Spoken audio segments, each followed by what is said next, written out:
जय हिंद दोस्तों। मैं केसी मनोज सरवन आप सभी का अपने YouTube channel guideline competitive classes में स्वागत करते हैं। तो चलिए आज हम लोग फिर टॉप 20 क्वेश्चन मैथ के सीरीज में हम लोग जो है आरआरबी का कुछ क्वेश्चन देखेंगे। और ये पैटर्न आप जो हम लोग यहाँ पे देखेंगे एनटीपीसी अंडर ग्रेजुएट लेवल 2025 में आया हुआ पैटर्न है। और कुछ आरआरबी पीवाईक्यू देखेंगे ग्रुप डी का।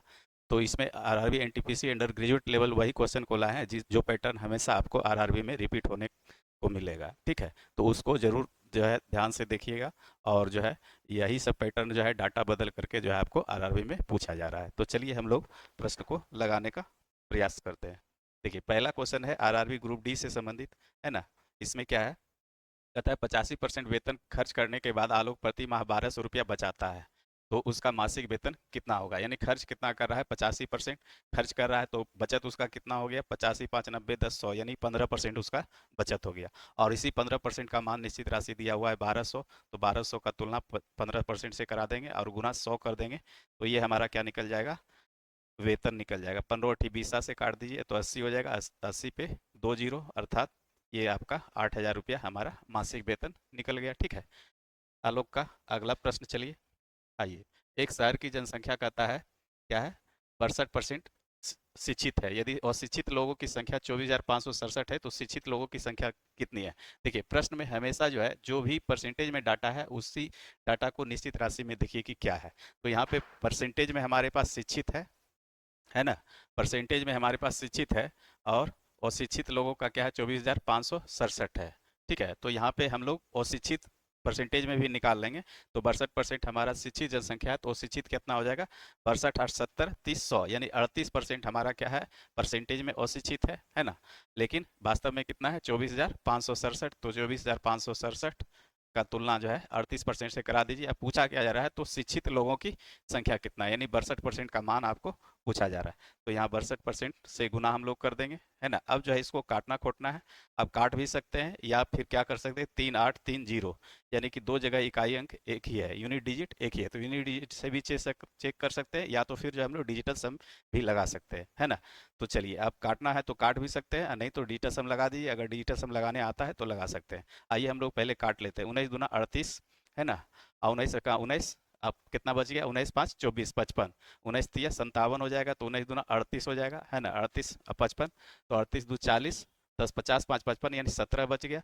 176, तो 19 7 33 है, 19 8 52 से, 19 9 71 से, 71 5 76, 19 3 57। ठीक है, अब दो से इसको हम लोग काट सकते हैं। 31 दूना 62, 3 1 3, इकाई अंक देखिए 3 आएगा, तो 3 हमारे पास दो ऑप्शन में है, ए और डी में। तो अब गुना कर दिए, तो 30 से गुना कर देंगे पहले, तो जीरो हो जाएगा, है ना। और 3 तिया 9, और 9 तिया 27 के साथ।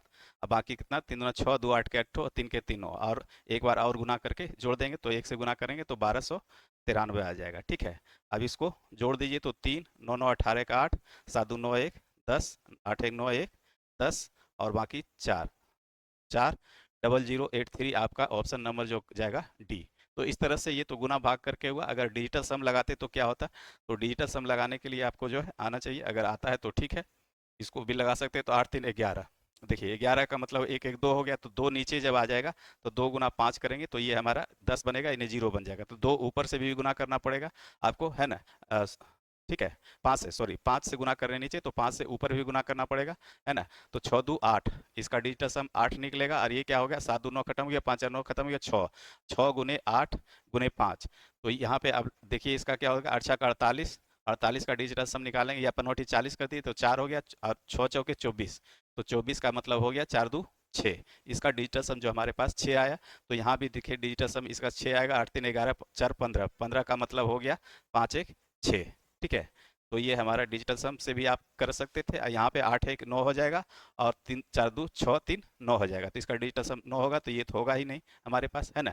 और इसका देखिए 8 8 16, है ना। 16 का मतलब 16 6 22, 22 5 27, 27 3 30, 30 का मतलब 3 हो जाएगा, है ना। और इसका डिजिटल सम जो है 6 4 10, 6 16 5 21, 21 का मतलब हो गया 3।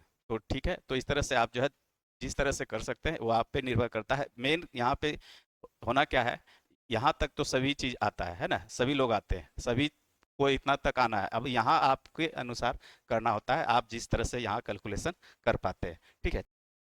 देखिए अगला प्रश्न क्या है, परीक्षा में उत्तीर्ण होने के लिए आवश्यक न्यूनतम अंकों का प्रतिशत 38% है। यदि अधिकतम अंक 750 है तो किसी विद्यार्थी को परीक्षा उत्तीर्ण करने के लिए कितने अंकों की आवश्यकता होगी।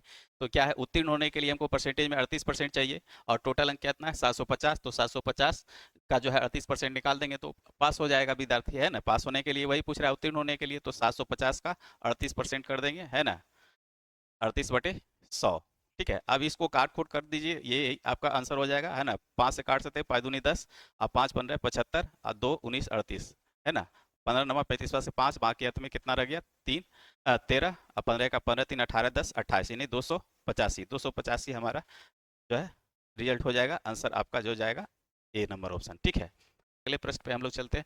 एक विद्यार्थी को उत्तीर्ण होने के लिए 40% अंक प्राप्त करना आवश्यक है। उसे एक परीक्षा में 40 अंक प्राप्त हुए और वह 40 अंकों से अनुत्तीर्ण हो गया। परीक्षा के प्राप्त करने योग्य अधिकतम अंक कितने थे। देखिए ये जो हिसाब था ये सीधा सीधी एक लाइन का था, लेकिन इसमें थोड़ा सा ये चीजें और डाल दिया कि 40 अंक लाया और 40 अंकों से अनुत्तीर्ण हो गया, तो परीक्षा के प्राप्त करने योग्य अधिकतम अंक यानी फुल मार्क्स यहाँ पे खोजा जा रहा है।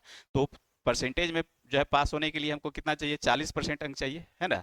और विद्यार्थी लाया कितना, 40 अंक, और वह 40 अंकों से अनुत्तीर्ण हो गया। 40 अंक लाया और 40 अंक से फेल हो गया, तो यानी टोटल उसके पास अगर 40 अंक लाया और 40 अंक और मिल जाता तो वो क्या होता, पास हो जाता, है ना। अंक से पास हो जाता 80 से, और पास होने के लिए परसेंटेज में मान कितना, 40%। तो ये परसेंटेज का तुलना हम लोग अंक से कर दिए, निश्चित राशि से। और गुना क्या पूछा जा रहा है, परीक्षा के प्राप्त करने योग्य अधिकतम अंक किस, परीक्षा के प्राप्त करने योग्य अधिकतम अंक कितने हैं। तो अधिकतम अंक का मतलब है फुल मार्क्स, तो 100% का मान हम लोग यहाँ से निकाल देंगे। तो यहाँ से काट दीजिए, ये कट जाएगा, ये क्या हो जाएगा, 80/4 है यहाँ पे, ध्यान दीजिएगा, गुना 10 कर देते, तो 4 से ये काट दीजिए, 20 चौक 80, 20 दहें के 200, यानी फुल मार्क्स उस परीक्षा का कितना रहा होगा, 200 रहा होगा, जो कि ऑप्शन आपका डी है। ठीक है, बस इतना ही है, चीजें थोड़ा सा घुरा फिरा के पूछता है, ये सब इजी हिसाब है ना, लेकिन सब पूछा गया 2022 में। देखिए अगला प्रश्न क्या है, नाथन की वार्षिक आय 15 लाख रुपये है और वह हर महीने अपनी गाड़ी के लिए 40,000 की ईएमआई चुकाता है। उसके मासिक वेतन का कितना प्रतिशत ईएमआई में जाता है। क्वेश्चन देखिए जल्दबाजी में पढ़िएगा तो मिस हो जाएगा ये, है ना। मिस क्या होगा, आइए देखते हैं। देखिए यहाँ पे ध्यान दीजिएगा, वार्षिक आय हमारा क्या है, 15 लाख, और यहाँ पे क्या है, अपनी वह गाड़ी का महीने में अपनी गाड़ी के लिए 40,000 की ईएमआई भरता है, और लास्ट में फिर कह रहा है उसके मासिक वेतन का कितना प्रतिशत। ये चीज हमेशा ध्यान रखिएगा क्वेश्चन को पढ़ने में, जहाँ आय वाला है, आरआरबी ग्रुप डी में ऐसा क्वेश्चन बहुत पूछा जा रहा है ना। हर आप जो है एग्जाम लगा कर देखिएगा, 21 में भी पूछा गया, 22 में भी पूछा गया है, और इस तरह से जो है वार्षिक और जो है मासिक में ये कन्फ्यूजन होता है। बहुत कन्फ्यूजन नहीं होता है, बल्कि जो हम लोग ध्यान नहीं देते हैं पढ़ने पे। ठीक है, तो ये चीज याद, ये 15 लाख क्या है, वार्षिक है, तो वार्षिक का मतलब हम चाहिए मंथली में, तो 15 लाख बटे मंथली, मंथली का मतलब 12 से भाग दे देंगे तो ये मंथली में हो जाएगा। ठीक है, अब जो है क्या है, ये मंथली हमारा वेतन निकल गया, तो 40,000 की ईएमआई, तो 40,000 की ईएमआई, 40,000 का ईएमआई यहाँ पे लगा देंगे, 40,000 बटे इतना, है ना। ये कर दीजिएगा तो ये हमारा क्या हो जाएगा, ये आपका जो है इतना 40,000 का इतना मंथली वेतन का, और गुना कितना से करेंगे हम लोग, 100 से कर देंगे, तो ये हमारा परसेंटेज निकल जाएगा। ठीक है, चलिए एक बार इसको अगर लिखना चाहते हैं लिख दिए, या नहीं तो यहीं से हम काट देते हैं, 4 जीरो से 4 जीरो, 1 जीरो से 1 जीरो खत्म हो गया। ठीक है, ये 12 पलट के उधर चला जाएगा। ठीक है, आप 5 दूना 10, चलिए पहले यहाँ से काट लेते हैं, 5 ये 15। ठीक है, और 3 चौके 12 कर देते हैं, और ये 4 उलट के चला जाएगा, तो 4 चौक 16%, 16 दूना 32% हो जाएगा, 2 से फिर यहाँ पे गुना हो जाएगा। ठीक है, ये हो जाएगा हमारा क्या, 16 दूना 32%। ठीक है, 4 चौक 16 दूना 32%, बस इतना ही इसमें था। तो यहाँ पे था क्या, क्वेश्चन कुछ नहीं था, लेकिन वार्षिक और मासिक में आपको ध्यान रखना है। ठीक है, चलिए अगले प्रश्न पे हम लोग चलते हैं। 2 वर्ष बाद एक शहर की जनसंख्या कितनी हो जाएगी, जबकि वर्तमान में 12 लाख है और वृद्धि की दर 4% है। तो 2 वर्ष में, तो यहाँ पे सक्सेसिव है, तो 4% का हम जो है रेशियो भी निकाल सकते हैं। तो रेशियो क्या हो जाएगा, 1/25, यानी 25 से जनसंख्या हमारा क्या हो जाए, 26 हो जा रहा है, और ये कितने साल तक होगा, 2 वर्षों तक, तो यानी 2 का स्क्वायर चढ़ा देंगे, ये रेशियो हो जाएगा 25 से 625, 26 26 से 676। ठीक है, अब जो है 625 और 676 हो गया। अब जो है वर्तमान जनसंख्या क्या है, 12 लाख, तो 2 वर्ष के बाद तो वर्तमान यानी 625 का मान दिया हुआ है 12 लाख, 12 लाख 625 अगुने 676। ठीक है, अब जो है ये काट खोट कीजिए, काटने से यहाँ पे अब जो है आप अपने अनुसार जैसे भी कर सकते हैं, यहाँ पे काटना खोटना है या डिजिटल सम लगाना है, जो भी लगा सकते हैं आप देख लीजिए, ठीक है। तो यहाँ से अब जो है ऐसा भी हम सोच सकते हैं कि 26 है तो 13 दूना 26 यानी 13 इसमें है, तो 13 से कटने वाली संख्या आप देख सकते हैं एक हमारा नजर आ रहा है यहाँ से, और सब कट सकता है, तो ये भी आपको ध्यान रखना पड़ेगा, है ना। तो चलिए हम लोग पहले देख लेते हैं, 5 दू 7 6 13 3 1 4 4 7 28, डिजिटल सम भी लगा सकते हैं, 5 दू 7 4 सात छः 13 3 1 4 7 28 यानी कि गुना 7 से कर देंगे तो ये डिजिटल सम भी लग जाएगा, 7 से ऊपर में गुना करेंगे, जैसे भी करना है आप कर सकते हैं, और नहीं तो काटना है तो सबसे आसान चीज़ है, काट भी सकते हैं, कोई बड़ी बात नहीं है इसमें, ठीक है। तो काटने में क्या करेंगे, तो 25 25 से 625 है ना, अब 25 चौके 100, या है ना, अब 25 हटे 200, 3 जीरो यहाँ पे आ जाएगा। अब 25 से फिर काट दीजिए, तो 25 से कम 25 है ना, और बच गया 25 दूना 50 यानी कि बच गया कितना, तो हमारे पास 25 यानी कि 23 बच गया, और 230 हो गया, 25 नमा 225 और 25 दूना 50 यानी कि जीरो। अब जो है यहाँ पे गुना करने का झमेला आ गया, है ना। तो गुना करने के लिए झमेला आ गया तो आपको डिजिटल सम लगाना ही पड़ेगा, या तो फिर जो है इकाई का अंक 606 होगा, और फिर कितना हो जाएगा फिर आपको देखना पड़ेगा यहाँ पे, ठीक है। तो डिजिटल सम लगा देते हैं, 9 1 10 2 12 1 3 यहाँ पे हो जाएगा, 7 6 13 6 6 6 12 7 19 यानी 19 का मतलब 9 1 10 यानी कि डिजिटल सम तीन डिजिटल सम देखिए किसका होता है, 9 दो 9 से खत्म हो गया, 7 दो 9 खत्म हो गया, 9 खत्म हो गया, 2 1 3, इसका 3 हो रहा है, ये भी हो सकता है। चलिए हम लोग देख लेते हैं, 9 7 दो 9 3 इसका भी हो रहा है, और क्या है 8 1 9 9 7 दो 9 इसका डिजिटल सम 2 हो रहा है, तो ये तो 3 1 4 इसका भी नहीं होगा। अब इस दोनों में कोई होना है, अब यहाँ पे इस दोनों में कोई होना है, तो अब जो है देखिए क्या हो सकता है, अब जो 13 13 से भाग लगा सकते हैं, चूंकि 676 है तो 13 से भाग लगा के देखते हैं, 13 17 से, और 13 17 13 30 से 13 17 से यानी 12 बच जाएगा इसमें, तो 12 बच जाएगा यानी 127 हो जाएगा, है ना। तो एक 12 बच गया, तो 13 17 से 17 12 29 है ना, तो ये हो गया 127, और फिर जो है 13 17 से 17 10 27 10 हो गया 109, और क्या है 13 8 74 से 104, 5 बच गया, 13 चौके 52 यानी ये 13 से तो कट गया, ठीक है। अब जो है इसको चेक करना है, तो इसको चेक करिए, तो 13 17 से 3 37 हो जाएगा इसमें, है ना, 13 दूना 26 13 39, 13 दूना 26 26 10 36 1 37 11 बच गया, है ना। तो 119, 13 17 2 22 हो गया, तो 22 नहीं कटेगा, तो इस तरह से ऑप्शन हमारा ए करेक्ट हो जाएगा, ठीक है। तो इस तरह से चीज़ें आपको आना चाहिए तभी चेक कर पाएंगे, और नहीं तो गुना करना है तो यहाँ पे आप गुना कर भी सकते हैं, लेकिन वो थोड़ा सा प्रोसेस लेती होगा। चलिए अगले प्रश्न में हम लोग चलते हैं। आइए, किसी कस्बे की वर्तमान जनसंख्या 10,630 है, इसमें 2 कर्मिक वर्षों में 25% और 50% की वृद्धि होती है, लेकिन तीसरे वर्ष में 68% की कमी हो जाती है, तीसरे वर्ष के अंत में कस्बे की जनसंख्या क्या होगी। तो इसमें भी सक्सेसिव आप लगा सकते हैं, 25% का मतलब होता है 1/4, 4 से जनसंख्या क्या हो जाएगा, बढ़ रहा है कि घट रहा है, पहले वृद्धि हो रहा है, 4 से हमारा 5 हो जा रहा है, ठीक है। दूसरे वर्ष क्या 50%, 1/2, 2 से हमारा 3 हो जाएगा, ठीक है। तीसरे वर्ष क्या है 68% का वृद्धि, तो 68% को 2 से काट दीजिए तो क्या हो जाएगा 34 दूना 68, है ना, 34 दूना 68 यानी 2 50, 50 से हमारा क्या हो जाएगा, कम जाएगा कितना, 2 कम 34 कम जाएगा, तो 34 6 40 10 50, है ना, कमी हो जाती है, 34 6 40 10 50 यानी कि 16, ठीक है। अब समझ गए होंगे, 68% का मतलब है हम लोग क्या किए, यहाँ भाग दे दिए, 100 होगा ना, परसेंट को फ्रैक्शन में बदल दिए, तो 2 50 100 और 2 34, ठीक है। तो 50 34 दो तिया 6 2 चौके 8, तो ये 50 में से 34 चला जाएगा तो कितना बचेगा, 16 बचेगा, ठीक है।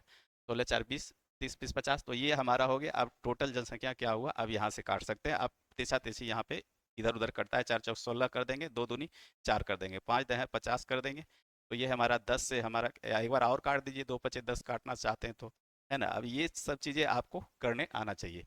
तो ये 5 से हमारा जनसंख्या क्या हो गया, यहाँ पे ये कट गया है ना, ठीक है, 5 से 3 यानी कि कम, हमारा जनसंख्या वर्तमान में कितना है 5 है, और बाद में कितना हो गया 3 हो गया, यानी कमी हो गया। तो वर्तमान जनसंख्या आपके पास दिया हुआ है 10,630, तो 10,630 का तुलना हम लोग क्या कर देंगे 5 से करा देंगे, और गुना 3 का मान पूछा जा रहा है, तीसरे वर्ष के अंत में जनसंख्या कितना होगा ये पूछा जा रहा है। 5 से काट दिए, 5 दूनी 10, 5 एकम 5, 5 दूनी 10, 3 13 5 36, अब गुना कर दीजिए, तो ये हमारा 6 18 यानी 8 एक ही ऑप्शन में है, ये 26 78 हो जाएगा, 21 63 63 78। तो बस ये सब चीज़ें है, आपको कॉन्सेप्ट क्लियर होना चाहिए, बाकी गुना भाग तो आपका अपना चीज़ है जैसे आप कर पाते हैं।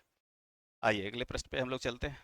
आइए, उस कस्बे की 3 वर्ष पूर्व और 2 वर्ष पूर्व की जनसंख्या में कितना अंतर होगा, जिसकी वर्तमान जनसंख्या 1,40,000 और इसमें प्रति वर्ष 25% के दर से वृद्धि हो रही है। देखिए ये एनटीपीसी अंडर ग्रेजुएट लेवल अभी जो है करंट क्वेश्चन है, और ये बहुत अच्छा क्वेश्चन है, और हर जो है एग्जाम में आरआरबी के एलपी हो या एनटीपीसी हो या टेक्नीशियन सब में पूछा गया 3 वर्ष पूर्व और 2 वर्ष की जनसंख्या में कितना अंतर होगा, जिसकी वर्तमान जनसंख्या 1,40,000 है, इसमें प्रति वर्ष 25% की दर से वृद्धि है। तो 25% का फ्रैक्शन हम लोग देख लेंगे। तो 25% का फ्रैक्शन आप लोग जानते होंगे क्या होगा, 1/4। 4 से हमारा जनसंख्या क्या हो जाएगा, 5। ठीक है, और 4 से 5 होगा तो 2 वर्ष और 3 वर्ष यहाँ पे दिखा रहा है। तो 2 वर्ष का मतलब हो गया क्या होगा, 4 का स्क्वायर और 5 का स्क्वायर। और फिर 3 वर्ष में हमारा क्या होगा, 4 का क्यूब और 5 का क्यूब। ध्यान दीजिएगा, तो ये हमारा क्या हो जाएगा, 16 और 25, ये 2 वर्ष में। और ये हो जाएगा 4 चौक 16 चौका 64 और 125। ठीक है, अब जो है ये 125 क्या है, हमारा अमाउंट है, यानी कि लास्ट में जनसंख्या जो है हमारा क्या होगा, 125 अंत में 2 वर्ष, ये 3 वर्ष के अंत में, और 2 वर्ष के अंत में भी हमारा जनसंख्या वही 125 होना है। तो इसको हम लोग क्या करेंगे, 125 ही होना है तो 5 से हम लोग गुना कर देंगे इसमें, तो 125 बन जाएगा। तो यहाँ भी 5 से आपको गुना करना पड़ेगा। तो ये हमारा क्या हो गया, 80 और 125 और 64 और 125। ठीक है, तो अब हमारे पास 80 में से 64 चला जाएगा तो कितना बचेगा, 64 6 70 10 80, यानी कि 16। और इसी 16 का मान पूछा जा रहा है, डिफरेंट का मान पूछा जा रहा है। ये दोनों तो हमारा अमाउंट है दोनों। ये कैसे होता है, इसका बेसिक कॉन्सेप्ट हम लोग, बेसिक कॉन्सेप्ट जो है फाउंडेशन कोर्स में बताते हैं। ये चीज़ें आपको पता होगा तभी आप समझ पाएंगे इस हिसाब को। तो 16 का मान हमको चाहिए, 125 का मान दिया हुआ है। तो 125 का मान दिया हुआ है 1,40,000, है ना। अब बटे क्या है, 125 हो जाएगा और गुने 16। अब जो है यहाँ डायरेक्ट 16 से या 4 से डिविजिबिलिटी रूल का जो है प्रयोग करके भी आप चेक कर सकते हैं, है ना। तो चलिए हम लोग देख लेते हैं। तो यहाँ काट के तो 25 पचे 25 से, है ना, और क्या होगा, 25 छक 150 हो जाए, 25 पचे 25 से यहाँ भी कटेगा 5 मरते, और 15 हो गया तो 25 छक 150, यानी कि 2 जीरो हमारे पास उतर जाएगा। 5 से इसको काट दीजिए, 5 एकम 5, 5 एकम 5, 5 दूनी 10, यानी कि ये गुना कर दीजिए, 16 दूना 32, यानी लास्ट में 2 आ रहा है, जीरो और 2 आ रहा है, तो इसका मतलब यही आंसर हो जाएगा। 16 दूना जीरो और 16 दूना 32 के 2 भाग्यत में 3, 16 का 16 3 19, और 16 एकम 16, यानी 16 900, 16 एकम 16 3 9 1 17 920। ठीक है, ये हमारा रिजल्ट हो गया। ठीक है, तो इस तरह से आप कर सकते हैं, नहीं तो यहाँ पे इतना करने की जरूरत नहीं, 16 से आप कटने वाली संख्या को भी चेक कर सकते थे। चलिए अगले प्रश्न पे हम लोग चलते हैं। आइए, सुनैना किसी निजी कंपनी में कार्य करती है और उसकी वार्षिक आय 3 लाख है। उसके पास एक नई और एक पुरानी कार है। उसकी आय का 5% नई कार के रख रखाव पर होता है और पुरानी पर नई के व्यय से 2% ज़्यादा खर्च होता है। दोनों गाड़ियों के रख रखाव पर उसका कुल वार्षिक जो है व्यय कितना है। तो आइए यहाँ पे देख लेते हैं। तो उसकी वार्षिक आय कितना है, 3 लाख, और उसके पास एक नई कार है। देखिए फिर यहाँ पे है वार्षिक कार, वार्षिक आय, ठीक है, ये ध्यान रखिएगा। उसके पास एक नई और एक पुरानी कार, उसकी आय का 5% नई गाड़ी के रख रखाव पर व्यय होता है और पुरानी पर नई के व्यय से 2% ज़्यादा खर्च होता है, यानी दोनों गाड़ियों के रख रखाव पर कुल वार्षिक व्यय। तो यहाँ सभी जगह वार्षिक वार्षिक है, कोई दिक्कत नहीं है। तो 5% नई गाड़ी के रख रखाव पे खर्च करता है और उससे पुरानी पर नई के व्यय से 2% अधिक। तो यानी कि 2% अधिक का मतलब है 5 2 7% इस पे खर्च कर रहा होगा, तो टोटल खर्चा उसका कितना हो गया, 12%, है ना। टोटल खर्च उसके पास क्या हो गया, दोनों गाड़ी पे 12% का। तो कहता है उसका कुल वार्षिक व्यय दोनों गाड़ियों के रख रखाव पर उसका कुल वार्षिक व्यय कितना है। तो टोटल कितना है, 3 लाख। 3 लाख का 12% निकाल दीजिए तो 12 36,000। ऐसे भी आप समझ सकते हैं, तो इसमें कुछ करना धरना नहीं है, डायरेक्ट जो है हम लोग ऐसे इसका आंसर दे सकते हैं, है ना। टोटल 12% हो गया तो 12%, 12 36,000। 3 लाख वार्षिक इनकम है तो 3 लाख का 12% कर देंगे, 36,000। 36,000 वार्षिक वो खर्च करता है, बस इतना ही था। आइए, मीनाक्षी अपने मासिक वेतन का औसत 10% खरीदारी पे, 10% क्या है, मासिक वेतन का। ध्यान दीजिए, खरीदारी पे, रेस्तरा वो मोल जाने पर खर्च करती है। ये तीनों पे खर्च कितना करता है, 10%। शेष 80% उसके घरेलू खर्चों पे व्यय होता है और 10% की बचत करता है। ठीक है, यदि मासिक घरेलू व्यय इतना है तो देखिए 80 10 90 10 100, यानी कि टोटल 100% खर्च कर रहा है। और घरेलू व्यय पे कितना, 48%। तो उसके शेष 80% क्या है, घरेलू व्यय पे, यानी कि 80% का मान 48,000 दिया हुआ है। तो 48,000 का तुलना 80% से हम लोग करा देंगे। ठीक है, अब जो पूछा जा रहा है वो देखेंगे। तो मासिक आय कितनी है, मासिक आय, है ना, मासिक आय कितनी है। तो मासिक आय क्या हो जाएगा, 100%। तो 100% का मतलब 100 से गुना कर दीजिए, जीरो से जीरो, 48, 6 पे 2 जीरो, यानी 6 पे टोटल 4 जीरो हमारा हो जाएगा। 6 पे 4 जीरो का यह अर्थात 60,000 उसका मासिक वेतन था। ठीक है, यहाँ सभी जगह मासिक मासिक लगा हुआ है, कोई दिक्कत नहीं, बस इतने ध्यान रखना है मासिक वेतन और वार्षिक वेतन में। आइए अगले प्रश्न पे हम लोग चलते हैं। यदि टमाटर की कीमत में 25% वृद्धि हो जाए तो सुधा टमाटर पर केवल 15% अधिक खर्च करना चाहती है, तो सुधा द्वारा प्राप्त टमाटर की मात्रा में कितने प्रतिशत कमी होगी, है ना। मात्रा में यानी कितना उसका खपत जो है अब कम जाएगा, यही हुआ। ठीक है, तो 25% वृद्धि होने का मतलब एक 25% का मान आप जानते हैं क्या है, 1/4, तो 4 से हमारा मूल्य क्या हो जाएगा, 5। ठीक है, और 15% अधिक खर्च करना चाहती है, तो आप जानते हैं एक्सपेंडिचर बराबर क्या होता है, प्राइस इंटू कंजप्शन, ये चीज़ आप जानते हैं। तो प्राइस हमारा क्या हुआ, 4 से 5 हो गया, और एक्सपेंडिचर क्या है 15%, 15% का मतलब 3/20, तो 20 से हमको क्या करना है, पहले 20 रुपया खर्च करते थे, अब 23 रुपया खर्च करना चाहते हैं।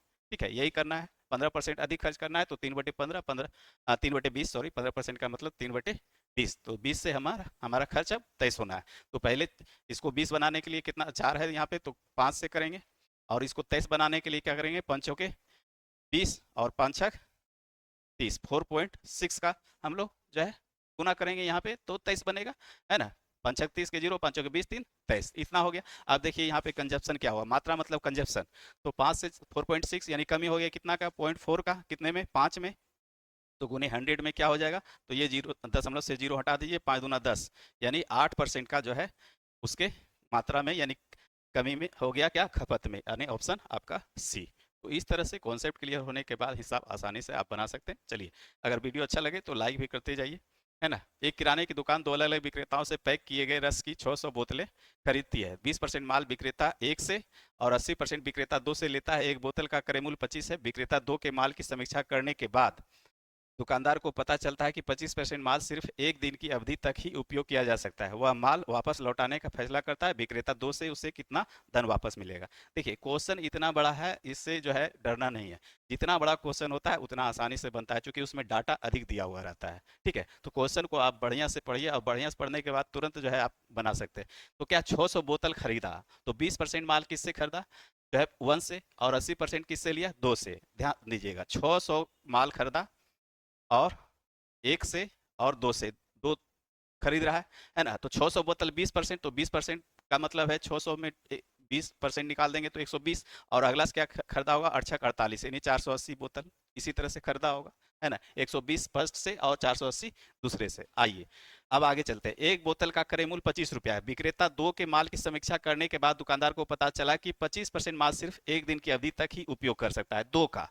तो यानी कि इसका 480 बोतल जो लिया इससे, यानी इसका जो है 25% माल जो है एक्सपायर है, यानी एक ही दिन तक चलेगा। तो 25% जो है इसका माल एक्सपायरी है, तो 25% वो वापस करेगा, है ना। तो 25% वापस करेगा, तो 400 का 25% निकालेंगे तो कितना होगा, 25 चौके 100, है ना। यानी कि 100 बोतल इसका हो जाएगा 400 का, और 80 का 25% निकालिएगा तो 25 अठे 200, यानी कि 20 बोतल, और यानी टोटल 120 बोतल वो वापस करेगा, है ना। 25% का मतलब 480 का 25% निकाल दीजिएगा, तो ये हमारा 120 हो जाएगा, है ना। तो हम लोग क्या किए, 400 का 25% निकाले तो 100 बोतल, 80 का 25% निकालेंगे तो 25 अठे 200, यानी कि 20 बोतल।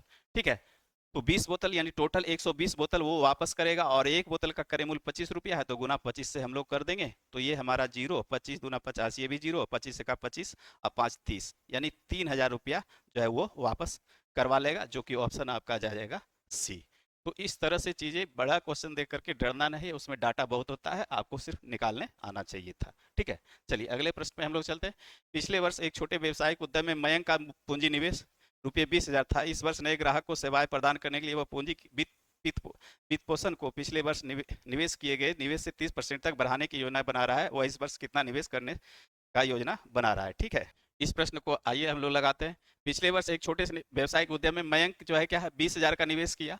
इस वर्ष नए ग्राहक को सेवा प्रदान करने के लिए वह क्या कर रहा है, पूंजी वित्त पोषण को पिछले वर्ष में निवेश किए गए 30% तक बढ़ाने की योजना है। तो 20% पहले, 20,000 पहले था, और 30% और बढ़ाएगा, तो 20,000 का 30% ऐसे भी निकाल सकते हैं, 20 या 60 यानी 6,000 रुपया। तो अभी जो है वो बढ़ाने की योजना बना रहा है पहले से 30% अधिक, तो 20,000 और 20 60 यानी 6,000 इधर, तो 20 6 26,000, इसमें बनाने लायक कुछ था, कुछ नहीं था, है ना। 20,000 पहले किया, 30% बढ़ा करके आप 20,000 का 130% भी आप निकाल सकते हैं, तो 13 दूना 26,000 रुपया इधर लगाएगा। बस इतना ही क्वेश्चन है इसमें, और कुछ नहीं है। चलिए अगले प्रश्न में आइए। एक स्पोर्ट्स शोरूम में विभिन्न खेल के सामान स्टोर में 50% बिक्री स्विमिंग के सामान की होती है, 40% बिक्री आउटडोर गेम एक्सेसरीज और 10% इंडोर गेम एक्सेसरीज में। यदि किसी विशेष महीने में स्टोर ₹10,000 का स्विमिंग कस्टूम बेचता है, तो आउटडोर गेम की बिक्री का अनुमानित क्या है। ये देखिए 10,000 किसका है, स्विमिंग कस्टूम का।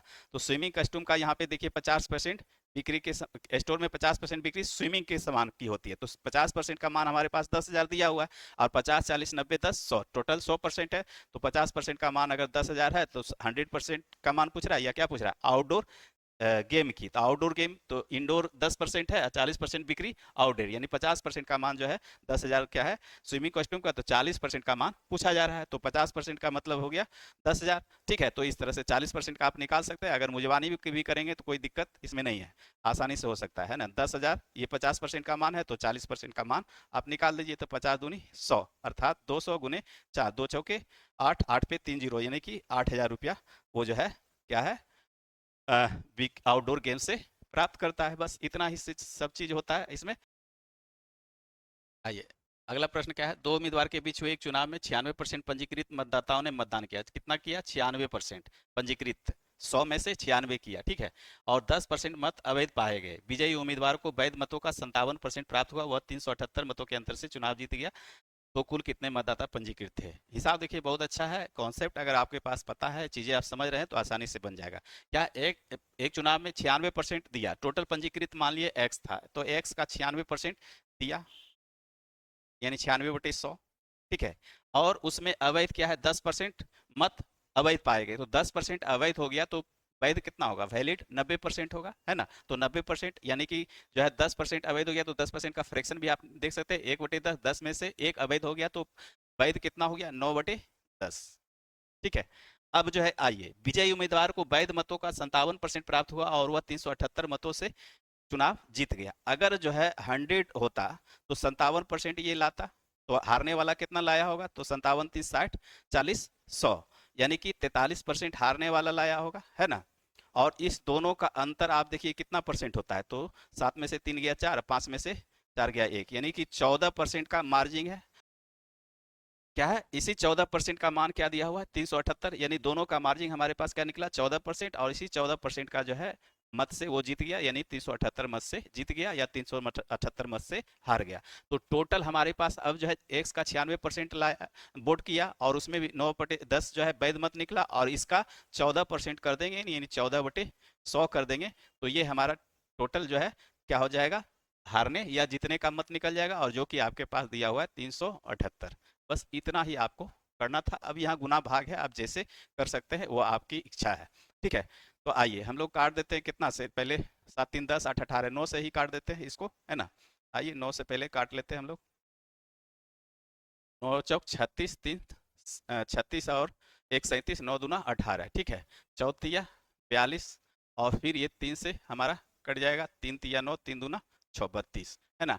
अब जो क्या हो जाएगा, ये इतना गुना बटे 32 हो जाएगा, तो आप जो है इसको काट भी सकते हैं कितना से, 4 8 32, 4 25 100 कर दीजिए, है ना। और 4 दूनी 8, 4 25 100, ठीक है, और 2 पचे 10, 25 25 से 625, 625 का दोगुना कितना हो जाएगा, है ना। तो पूछा क्या जा रहा है हमारे पास, है ना, 625 का 5 गुना, सॉरी, है ना, 625 का 5 गुना कर दीजिए, तो ये तो 25 25, अब 5 दूना 10 2 12, अब बाकी में 1 5 6 31, 1 31, यानी 3125 वोट टोटल था, यानी कि मतदाता कितना था, 3125 कहें तो ऑप्शन आपका ए। तो इस तरह से चीजें आप सोल्यूट करेंगे तो आसानी से बन जाएगा। देखिए अगला प्रश्न क्या है, रमन की आय 86,400 है, वह अपनी आय के 22.5% की बचत करते, यदि उसकी आय में 22% की वृद्धि होती है और व्यय में 25% की वृद्धि होती है, तो उसकी बचत में डैश होगी। तो ये क्या है, एनटीपीसी अंडर ग्रेजुएट लेवल का क्वेश्चन है और करेंट क्वेश्चन है, और ये क्वेश्चन जो है हमेशा जो है हर शिफ्ट में डाटा बदल बदल के पूछा गया, और अच्छा क्वेश्चन है, ठीक है। तो 22.5% की बचत करता है, तो पहले क्या करते हैं, आय बराबर खर्च प्लस बचत होता है, तो पहले ये चीज आपको निकालना होगा, आय बराबर खर्च प्लस बचत। तो आय बराबर क्या होता है, खर्च प्लस बचत, ये आपको जानना होगा, है ना। तो हम यहाँ से देख लेते हैं, 22.5% की बचत करता है, तो इसका फ्रैक्शन आप निकालेंगे, तो क्या होगा, 225 बटे 100 तो होगा, 1 जीरो और 25 नमा 225, 25 चौके 100, यानी कि 22.5 है, तो दशमलव के बदले 1 जीरो लगा दिए, फ्रैक्शन बदल, तो 9/40, यानी आय उसका 40 रहा होगा, तो खर्च क्या रहा होगा 9, तो बचत सॉरी खर्च उसका, बचत 9 है, तो खर्च उसका 31 रहा होगा, तब ये जुट करके कितना आया होगा, है ना, 31 और 9 का रेशियो में, ठीक है। अब आइए 31 9 के रेशियो में उसका जो है ये खर्च और बचत है, आय उसका कितना है 40। आइए अब देखिए क्या कहता है, हम यहाँ पे डेविएशन लगा दे रहे हैं, रूल ऑफ एलिगेशन से भी हिसाब ये बनाया जा सकता है। आइए देखिए क्या होता है, वह अपनी आय के 22.5% की वजह, यदि उसकी आय में 22% की वृद्धि, आय में मतलब टोटल आय में क्या हुआ, 22% का वृद्धि कर दिया, यानी प्लस का 22, ठीक है। और जो है व्यय में 25% की वृद्धि, तो व्यय मतलब 25% की वृद्धि, तो खर्च में क्या होगा, ठीक है। तो अब यहाँ से डिविजन मेथड में होता है क्या, 22% हो गया ये, और ये क्या हो जाएगा, यहाँ पे इसका मान हमको चाहिए तो माइनस लिखेंगे, और ये 22 से कितना अधिक, 3 अधिक, तो 3 कितने के लिए, 31 के लिए, तो 3 गुना 31, ये 3 क्या है, प्लस में आया, तो है ना, 22 से ये 3 अधिक, यानी कि प्लस गुना 3 के लिए, और 3 कितने में बटेगा, 31 में, और कितने के लिए, तो 9 के लिए, ठीक है। अब जो है यहाँ से 3 तिया 9 कर देंगे, और 22 तिया 66, 66 में से 31 घटा दीजिएगा तो आपके पास कितना आ जाएगा, 6 में से गया 5, 3 में से 3 गया 3, यानी 35/3, ये प्लस में आया, यानी 35/3% का यहाँ पे उसके बचत में क्या हो गया, इंक्रीजिंग हो गया 35/3% का। अब जो है यहाँ पे ये पूछ रहा है, ये मान नहीं पूछ रहा है, अधिकतर क्वेश्चन में इतना ही परसेंटेज तक ही छोड़ देता था, लेकिन अब पूछ रहा है कि नहीं, निश्चित राशि में बताइए कि क्या जो है उसका बचत में वृद्धि हुआ, है ना। तो दो ऑप्शन तो आपका खत्म हो जाएगा, चूंकि हमारे पास यहाँ क्या आया, वृद्धि आया, तो जो है इंक्रीजिंग होगा। अब कितने का इंक्रीजिंग होगा ये आपको देखना है, ठीक है। तो अब ऐसा कर सकते हैं, 35/3% का इंक्रीजिंग, तो 35 7 ऊपर में है, तो ये जो है 7×5 = 7 से आप देख सकते हैं, सत्य का डिविलिटी रूल यानी विभाजिता का नियम भी लगा सकते हैं, सत्य 21 1 7 9 14 2 16 7 चौके 88, ये 7 से कट जाता है, 7 या 21 1 17 7 9 14 3 17, ये नहीं करता है तो संभावना, ये हमारा आंसर जाएगा, 7 या 21 1 22 7 9 14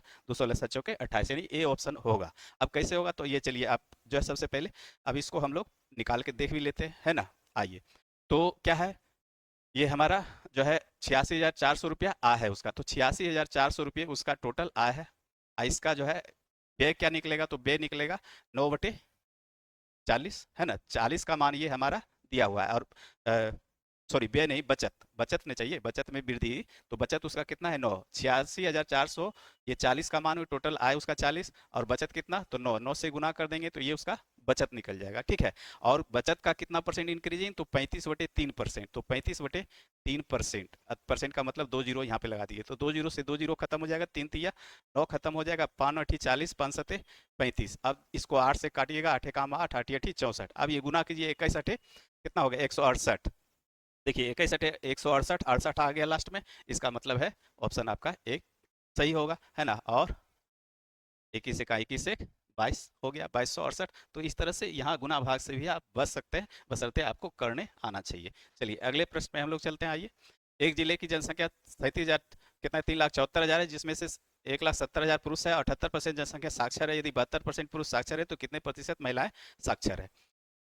टोटल जनसंख्या हमारा क्या है, यहाँ पे देखिए जनसंख्या हमारा है 3,74,000, 3,74,000, ठीक है। और इसमें जो है पुरुष और महिला, तो पुरुष हमारे पास कितना है, 1,70,000, 1,70,000, ठीक है। तो इसमें 1,70,000 घट जाएगा, तो ये तो हमारा आ जाएगा यहाँ पे 44,000, और 37 में 17 चला जाएगा, तो 17 10 27 20, 27 10 37 यानी 20, ठीक है। ये हमारा हो गया। आइए, अब जो है यहाँ पे देखिए ये कितना है, 3,74,000 टोटल जनसंख्या, पुरुष इतना, महिला इतना। अब इसको जो है हम लोग थोड़ा सा और ये कर देते हैं, रेशियो बना देते हैं, 3 जीरो से 3 जीरो सभी जगह खत्म कर देते हैं, ठीक है। और आप काट भी सकते हैं, 7 4 11 3 14, अगर कटता है तो काट भी सकते हैं, 2 से कट जाएगा, है ना, तो 2 से कटेगा तो 2 एकम 2, है ना, 2 अठी 16, 1 2 सती 14, 2 अठी 16, और कितना 1 2 पचे 10, 2 दहें 20, 102। चलिए अब रहने दीजिए, इतना अब कटेगा भी नहीं, है ना। आइए, अगर कटेगा तो 17 से कट सकता है, चलिए काट ही लेते हैं, 17 एकम 17, और 17 एकम 17, 17 पचे 85, 17 छक 2 10 से, चूंकि होगा क्या, अब जो है लास्ट में डाटा आसान हो जाएगा, काट देंगे तो, ठीक है। तो ये 11 5 6 के रेशियो में आ गया। अब आइए, 78% जनसंख्या साक्षर है, अब पूछा क्या जा रहा है, और 72% पुरुष साक्षर, कितने प्रतिशत महिला साक्षर है, तो सभी साक्षर साक्षर है, तो 78% जनसंख्या साक्षर है, ठीक है। और पुरुष कितना है, 72% साक्षर है, तो महिला कितना साक्षर होगा, डिवीजन लगा देंगे, आराम से निकल जाएगा 78, तो 78 माइनस ये निकालना है माइनस, तो कितना है 78 से ये क्या है 72, क्या है कम है, तो कम होने का लिए हम लोग फिर माइनस लगाएंगे, और कितने के लिए, 6 पचे 30 के लिए, यानी 6 गुने 5 कर देते हैं यहाँ पे, और कितने के लिए होगा, ये 6 के लिए, तो 6 से 6 खत्म हो जाएगा, 78 में से +5 हो जाएगा, है ना, माइनस माइनस प्लस 5 हो जाएगा, तो ये हमारा क्या हो जाएगा 83%, अर्थात 83% जनसंख्या महिला जो है साक्षर है। यहाँ ऑप्शन आपका सी। तो देखिए कितना आसानी से बन गया, सिर्फ काटना खोटना था डाटा को यहाँ, और काटे तो आसानी से आपका रिजल्ट आ गया। तो ये चीज़ें आपको समझना होगा, है ना। चलिए कॉन्सेप्ट रहेगा तो चीज़ें आसानी से। आइए, कोई व्यक्ति ऋण चुकाने के लिए अपने मासिक वेतन के 30% के बराबर मासिक भुगतान करता है, वह शेष वेतन का 20% खर्च करता है और 602 रुपये बचाता है, तो उसका मासिक वेतन क्या है। देखिए 30% जो है मासिक खर्च कर रहा है, खाली मासिक में देखना है, मासिक वेतन का ही है ना, और वह शेष वेतन का 20% खर्च करता है, तो 30% जो है क्या किया वो ऋण में दे दिया, तो बचा कितना 70%, 70 का 20% यानी खर्च किया, तो बचा कितना। चलिए इसको देख लेते हैं, इसे एक्स का 30% खर्च किया तो बचा कितना 70%, 70/100।